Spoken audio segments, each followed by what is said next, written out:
Et le jeu dangereux derrière.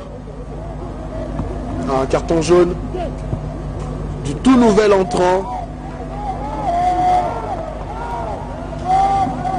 On voit sur ralenti alors que derrière Yannick Bolassier, il va tenter peut-être d'aller en dribble. Le centre de Bolassier dévié de la tête par la défense du Bahreïn. L'RDC va profiter, bénéficier d'une rentrée de touche. Djouma Chabani, Moukoko Amale, Djouma, Bongonda. Il joue avec Djouma Chabani. Lui qui résout de retourner un tout petit peu en arrière. Mika Miché, Louzolo sur le côté gauche va tenter Yannick Bolassier, mais qui se fait dépasser.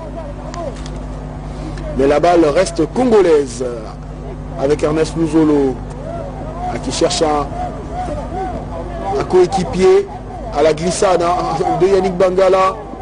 Mais derrière Idumba Fasika, la récupération de balle. Bangala, Louzolo qui rejoue sur Bangala. Bangala avec Mika Miché. Il va un tout petit peu le chercher devant. Moukoko Amale, mais malheureusement pour lui, encore une fois, il n'aura pas à toucher ce ballon. Et on joue déjà à la 90e minute de jeu. Jean de Dieu Mukendi. Les Léopards vont peut-être perdre ce match, puisque en regardant 2 minutes seulement de temps additionnel, indiqué là par le 4e arbitre, on va quand même se dire que les Léopards vont perdre un match qu'ils n'ont pas du tout démérité en soi.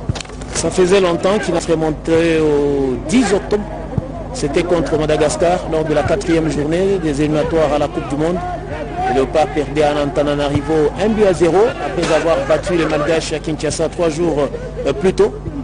2-0 et là ils vont certainement s'incliner comme ça a été le cas lors du premier match d'Hector Cooper. C'était contre la Tunisie. En Tunisie, les Léopards s'étaient inclinés avant de faire jeu égal avec le Mali. Et aujourd'hui, c'est donc, je dirais, une 3e défaite, toutes positions confondues, d'Hector Cooper depuis qu'il est à la tête de cette sélection contre la Tunisie, contre Madagascar et aujourd'hui contre Bahreïn. Même si ce n'est pas encore terminé, il y a encore une bonne minute, pourquoi pas une dernière occasion. Et bien sûr, à moins qu'on décide de conserver le ballon du côté des Bahreïn. On va parler peut-être d'une défaite bénéfique pour les Léopards, puisque suite à la station de ce soir, on va dire que cette équipe des Léopards sait déjà face à quoi elle sera aux prises lors de la prochaine rencontre qui va les opposer à l'équipe des Lions de l'Atlas du Maroc. Ce sera quasiment presque le même registre avec la même intensité de jeu. Et derrière, pour les Léopards, il faudrait savoir défendre, mais aussi attaquer, tout en rajoutant qu'il y aura quand même ces joueurs-là absents aujourd'hui, comme Cédric Bakambu que nous allons espérer retrouver en bonne forme. Dieu merci Mbokani, Kebano, Gaël Kakuta, tous ces joueurs-là présents, on espère avoir une équipe des Léopards assez joueuse que celle d'aujourd'hui.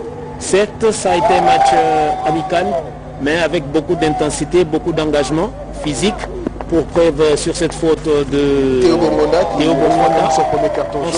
On sent vraiment qu'on est mis beaucoup de volonté, loin d'être un match amical.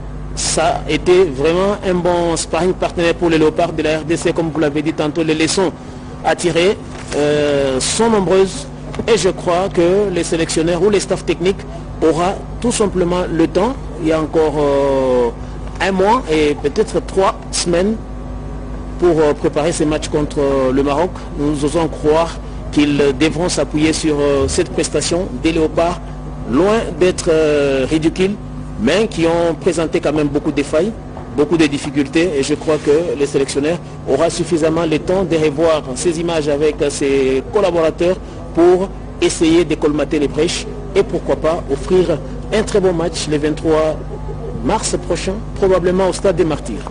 Et voilà, c'en est fini dans ce Marine International Stadium, ce stade de 28 900 places qui a accueilli ce match quand même sans supporters en soi, qui a vu les Léopards perdre face à l'équipe de Bahreïn. 1-0, but marqué à la 48e minute par l'attaquant Hicham Essa.